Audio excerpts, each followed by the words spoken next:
हाँ बताइए। एक्चुअल ऋषि दयानंद सरस्वती का तो जन्म बहुत साल बाद हुआ। और अभी भाई साहब ने बता रहा था, मतलब सत्ता प्रकाश के डंका हर जगह बज रहा है। ये अच्छा है, बहुत अच्छा बात है। और ऋषि दयानंद का जन्म बहुत बाद में हुआ था। मैं सवाल करता हूँ उन सब शंकराचार्यों से जो उन लोगों ने अरब तक क्यों नहीं भेजा वेद की प्रवचनों को। अगर अरब के भूमि में अगर वेदों की प्रवचन किया जाता तो खुद मोहम्मद साहब तौबा करके सत्य सनातन वैदिक धर्म को कबूल कर लेता। बिल्कुल सही कह रहे हैं आप, बिल्कुल सही कह रहे हैं।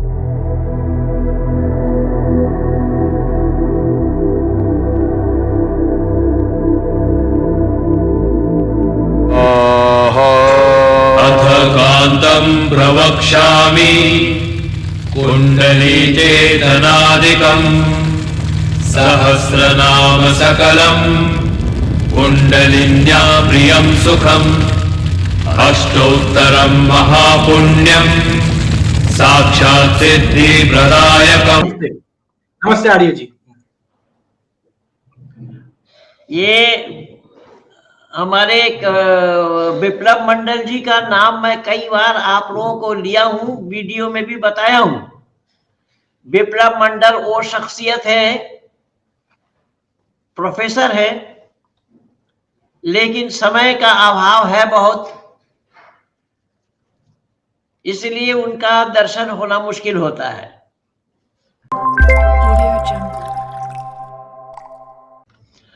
मैं माननीय विप्लव बाबू से विनती करूंगा कि पुराण के संदर्भ में जो बातें आई हैं, जो जिसको मैंने ऋग्वेद के मंत्र को मैंने पढ़ा, अथर्ववेद के मंत्र को मैंने पढ़ा, आप उस पर क्या कहना चाहते हैं पुराण के संदर्भ में, आप बताएं। हाँ नमस्ते जी नमस्ते। नमस्ते, सुनाई दे रहा है हमें? हाँ बिल्कुल सुन रहे हैं हम लोग। अच्छा, तो आज के टॉपिक से मतलब पुराण के विषय में जो ऋग्वेद में आया है पुराण, एक्चुअल वो 18 पुराण है या नहीं है इस मामले में। जी जी जी जी जी।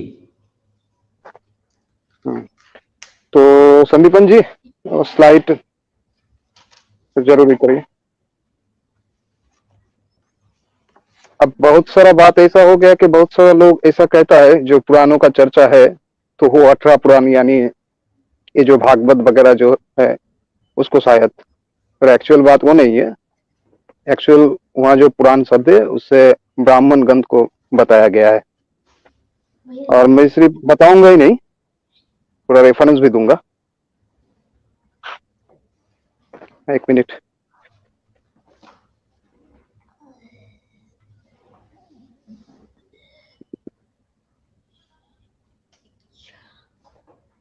पहले तो मीमांसा दर्शन 1.3.3 में आया है, अगर श्रुति के साथ स्मृति का विरोध होता है तो प्रमाण के लिए उसको श्रुति को ही लेना पड़ेगा।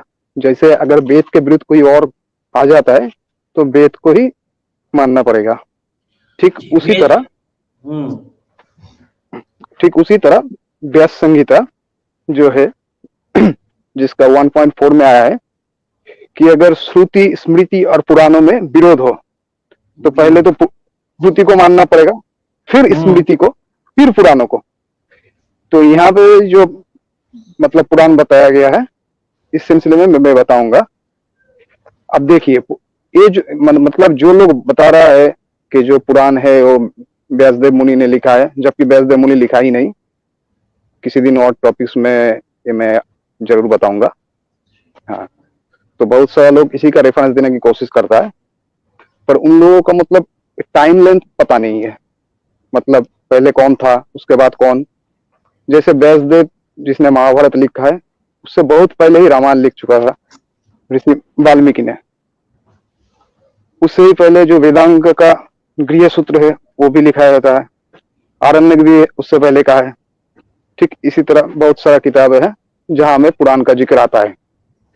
तो पहले बात, अगर ये 18 पुरानी वेद वाला पुराण होता तो मतलब जिस टाइम वेद था उस टाइम तो ना व्यास मुनि जी ने जन्म लिया, ना उसका पिता पराशर मुनि ने जन्म लिया, ना उसका पिता वशिष्ठ मुनि ने जन्म लिया। दादा को भी पता नहीं था जिस टाइम वेद का मतलब वेद इंसानों में आया। अच्छा, अब पुराण सब रामायण में भी है, तो क्या वो ये 18 वाला पुराण है? नहीं, क्योंकि जब वाल्मीकि मुनि ने पुराण मतलब रामायण लिखा था उस टाइम तो महाभारत का रचयिता वेदव्यास मुनि था ही नहीं। अगर वाल्मीकि रामायण में देखा जाए तो वाल्मीकि रामायण में बालकांड सर्ग नंबर 9 श्लोक नंबर 1 जहां पर साफ साफ लिखा है, अगर पुत्र के पास, थोड़ा साउंड प्रॉब्लम हो रहा है, हाँ, अगर पुत्र की प्राप्ति करना चाहे तो कोई अश्वमेध यज्ञ कर सकता है। और साथ ही उसने राजा को बताते हुए ये भी कहा है कि मैंने ये पुराणों में सुना हूं, आप भी सुनिए। मतलब यहां से साबित ये हो जाता है कि रामायण में भी बताया है पुराण, यानी कोई ऐसा एक किताब है, ऐसा एक पुराण है जो रामायण से भी पहले का है, तो रामायण से साबित हो जाता है। अब अगर मनुस्मृति में देखा जाए तो मनुस्मृति अध्याय 3 श्लोक नंबर 232 यहां में भी आया है कि ब्राह्मण को वेद ग्रंथ, इतिहास, पुराण आदि सुनना चाहिए। यानी मनु महाराज भी बता रहा है पुराण ऐसा कुछ है जिसे ब्राह्मण को सुनना चाहिए, जबकि मनु महाराज का जन्म बहुत बहुत साल पहले है, यहाँ तक कि रामायण से भी बहुत साल पहले। यहाँ से भी साबित हो जाता है कि एक किताब है जिसका नाम पुराण है। अब आगे मैं आ रहा हूँ। मैं विप्लव जी को आपको रोक करके विजय जी ने जो लिखा है बहुत मार्मिक बातें लिखी हैं।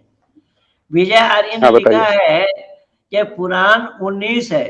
कुछ लोग श्री कृष्ण भागवत को 18 पुराणों में जोड़ते हैं। देवी भागवत, जय देवी भागवत और श्री कृष्ण भागवत वाले अपने में ही समझौता नहीं कर पाए हैं कि पुराण 18 है या 19 है। जी अब बोलिए। ये पुराण वालों को अब तक पता नहीं लग पाया कि पुराण 18 है या 19 है।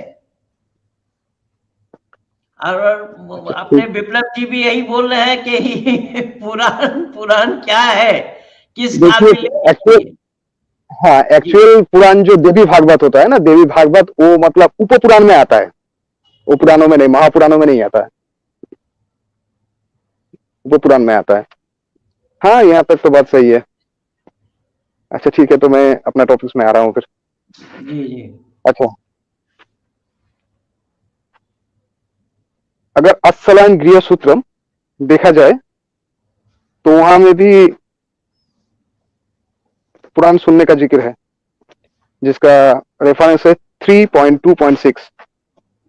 अब ये तो बहुत पहले है, तो ऑब्वियसली 18 पुराण में से हो ही नहीं सकता, क्योंकि ये वेदांगों में आता है। और अब मैं लास्ट रेफरेंस देना चाहूंगा जिसमें से पूरा मतलब साफ हो जाएगा जो एक्चुअल पुराण किसे कहा गया है। तैत्तिरीय आरण्यक, जिसका अध्याय 2 श्लोक नंबर 9, जहां में साफ बताया गया है कि पुराण ब्राह्मण ग्रंथ को ही पुराण कहा जाता है। सिर्फ पुराण ही नहीं, उसे इतिहास भी कहा जाता है, गाथा भी कहा जाता है, कल्प भी कहा जाता है और नराशंस भी कहा जाता है। ये 5 नाम किसका है? ब्राह्मण ग्रंथ का। साफ साफ दिखा है तैत्तिरीय उपनिषद, तैत्तिरीय आरण्यक 2.9। जब साफ बता दिया कि ब्राह्मण ग्रंथ का ये 5 नाम है, जिसमें से पहला है इतिहास, दूसरा है पुराण, तीसरा है कल्प, चौथा है गाथा और 5वां है नराशंसी। तो अगर आप आज कोई ये कहे कि ये पुराण जो जिक्र है उसका ये इम्पॉसिबल बात है, इसका कोई दलील नहीं है, वो लोग प्रूव भी नहीं कर पाएगा। हाँ, कुछ लोग ये भी बता रहा है कि पुराणों को 5वां वेद माना गया है। ऐसा बहुत सारा लोग बताता है पुराणों को 5वां वेद माना गया है। ठीक है, पुराणों को 5वां वेद माना गया नहीं है, एक्चुअली उस लक़ब से बुलाया गया है, उस लक़ब दिया गया है उसका। और सिर्फ पुराणों को ही 5वां वेद नहीं बताया, महाभारत को भी 5वां वेद बताया गया है। इसका भी मैं रेफरेंस दे दूंगा। महाभारत आदि पर्व सर्ग नंबर 58 श्लोक नंबर 1 to 8, जिसमें महाभारत को भी पंचम वेद बताया गया। मतलब ये लकब से नवाजा गया है, ऐसा कोई उसे माना ही नहीं। अगर 5 या 6 या 7 ऐसा वेद होता तो उपवेद में क्या दोष किया? पहला 5 नंबर वेद तो पहला आयुर्वेद होता, 6 नंबर वेद धनुर्वेद होता। ये बहुत सारा लोग इधर गलतियां करता है। तो ठीक है पंडित जी, अब तो मैं साबित कर चुका हूँ, जो पुराण जो जिसे पुराण कहा गया वो ब्राह्मण ग्रंथि है। बहुत बहुत धन्यवाद आपको।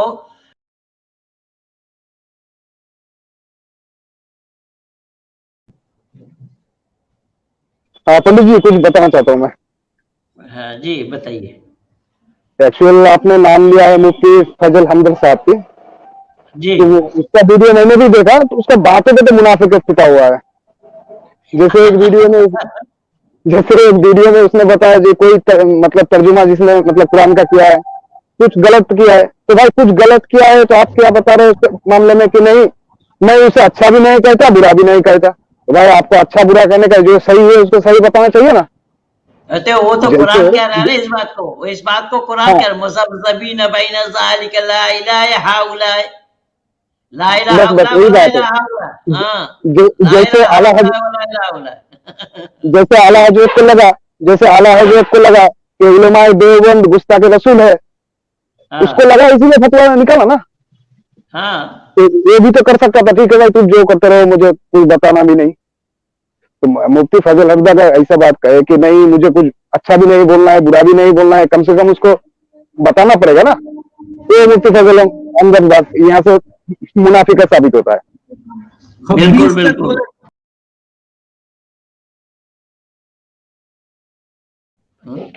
और पंडित जी अगर अनुमति देंगे तो कुछ मतलब कुछ अलग बात करना चाहूंगा।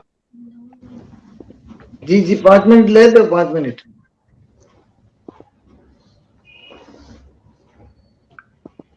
विप्लव जी कह रहे हैं, अनुमति मांग रहे हैं विप्लव जी। हाँ नहीं, अब अनुमति नहीं है, सबको अनुमति है। हम हाँ नहीं ठीक है। जबरदस्ती एक्चुअल नहीं रोकते हैं। आपने भी शुरू किया विप्लव मंडल को, मतलब बहुत दिन से पाता नहीं, कोशिश तो करता है पर जुड़ता नहीं। एक्चुअल इंसान हूँ तो बहुत सारा कामों में बिजी हो जाता हूँ। हाँ वाकई अगर माबूद होता तो जरूर बातों पे अमल करता। नहीं और चलिए, हर ये वक्त अच्छी जुड़ता। बात है कि इस समय आप इंसान हैं या मैं आप हवाले से नहीं साबित कर करता हूँ। पाते हैं। मैं नहीं हवाला नहीं से नहीं, साबित करता हूँ। मैं वही बोल रहा हूँ, आप इंसान हैं इसलिए आप नहीं कर पा रहे हैं, बाकी है हम लोग फरिश्ता हैं इसलिए जुड़ जाते हर सप्ताह। नहीं वो बात नहीं है। मैं साबित करना चाहता हूँ। देखिए जैसे अगर शुरू करता हूँ मैं। देखिए कुरान में साफ साफ आया है, मतलब कुरान को लेकर, इन्ना नहनु नज़्ज़लना ज़िक्र व इन्ना लहु लहाफ़िज़ून। मैंने इस कुरान को नाजिल फरमाया, इस जिक्र को, और मैं इसका रखवाला हूँ। कुरान को नाजिल पूरा किया, जिक्र किया, इसकी हिफाजत मैं करो। नहनु नज़्ज़लना ज़िक्र व इन्ना लहु लहाफ़िज़ून। हाँ, क्या यही चल कहना रहा चाहते हैं? है। हाँ तो एक्चुअल कुरान में से बहुत सारा आयत तो है ही नहीं, जैसे सही हदीस से साबित है। बुखारी में भी है कि हजरत, और नसाई में भी है कि हजरत आयशा का एक बकरी था जिसमें उसमें आयत कहा था, गई जबकि ये जईफ हदीस है। जईफ हदीस है, पर सही हदीस तो बुखारी से भी मिलता है ना। बुखारी से भी सही हदीस मिलता है कि हजरत उमर ने फरमाया कि मैं डरता हूँ कि आगे चल के ऐसा ना हो जाए कि कोई ये सवाल पूछ ले जो कुरान में हम लोग ये आयत क्यों नहीं पाते। हदीस नंबर भी मैं बता रहा हूँ, बुखारी रजम की आयत में 6369। अब अल्लाह वादा किया, खुद अल्लाह वादा से मुकर गया, वादा निभा। इसीलिए तो मैंने बताया ना, अगर मैं माबूद होता तो जरूर वादा निभाता। अल्लाह भी माबूद नहीं है, मैं भी माबूद नहीं हूँ। दूसरा बात अगर संदीपन जी अगर आप कुरान खोल सकते तो बहुत अच्छा होता। सूरह माइदा,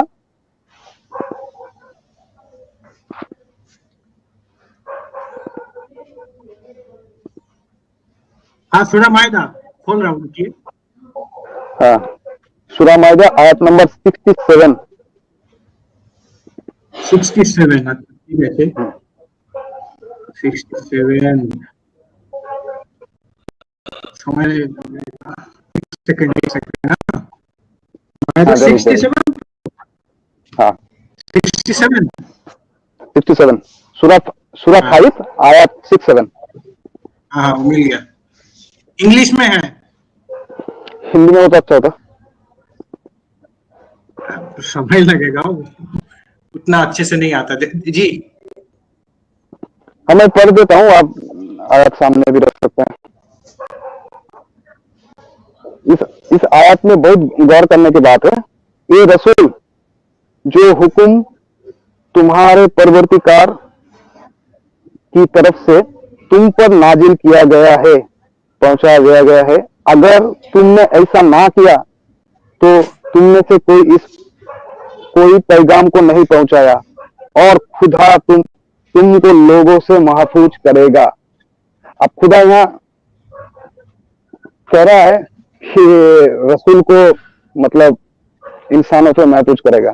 अब मैं पूछना चाहता हूँ तमाम इस्लाम के उलमाओं से, ओहुद की जंग में नबी को मतलब अल्लाह ने रक्षा किया था, हिफाजत किया था? दांत टूट गया था तो ये रहा, आ गया, दिख रहा है? नहीं, नहीं दिख रहा। मैंने सेव किया है। सूरह माइदा 67। मैं शेयर किया,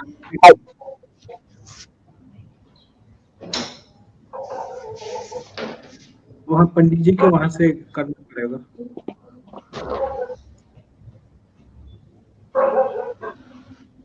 अल्लाह ने भी मोहम्मद साहब को महफूज रखने का वादा किया था कुरान में। जैसे कुरान को महफूज रखने का वादा किया था कुरान में, ठीक उसी तरह मोहम्मद साहब को भी महफूज रखने का वादा किया है कुरान में। सूरह माइदा आयत नंबर 67। हाँ तो महफूज रखते होते तो 4 दांत क्यों थे? वही तो मैं बोल रहा हूँ, वही तो मैं बोल रहा हूँ कि ना कुरान को महफूज रख पाया कि ना रसूल को महफूज रख पाया। पंडित जी आप जो बहुत दिन से बता रहे थे ना, जो मुसलमान लोग आजान के टाइम बार बार याद क्यों दिलाता है अल्लाह को, जो आपने मतलब बिल्कुल बिल्कुल। ये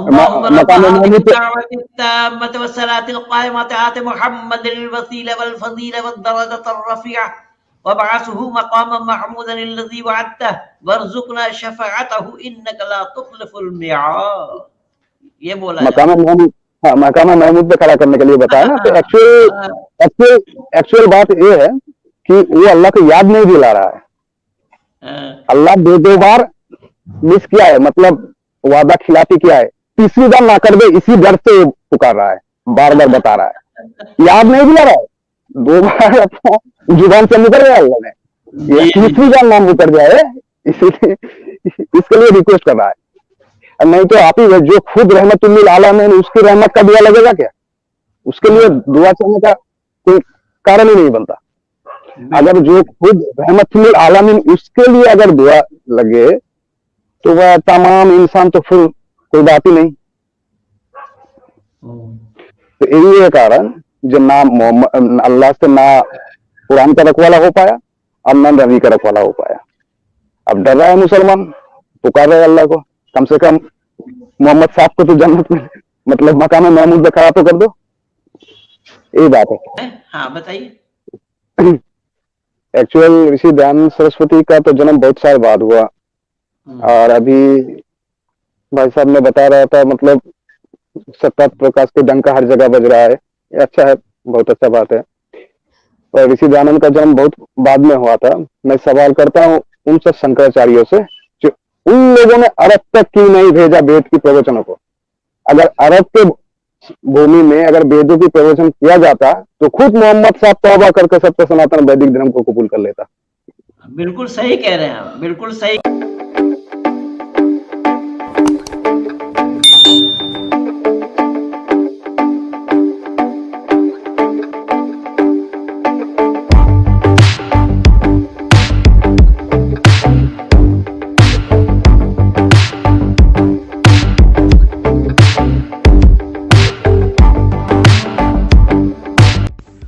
वैदिक सनातन संघ चैनल को सब्सक्राइब करें और वीडियो को तमाम WhatsApp, Facebook, messenger, Twitter, Telegram और अदर सोशल मीडिया ग्रुप में शेयर करें। साथ ही साथ वीडियो को लाइक करें और उस पर कमेंट करें।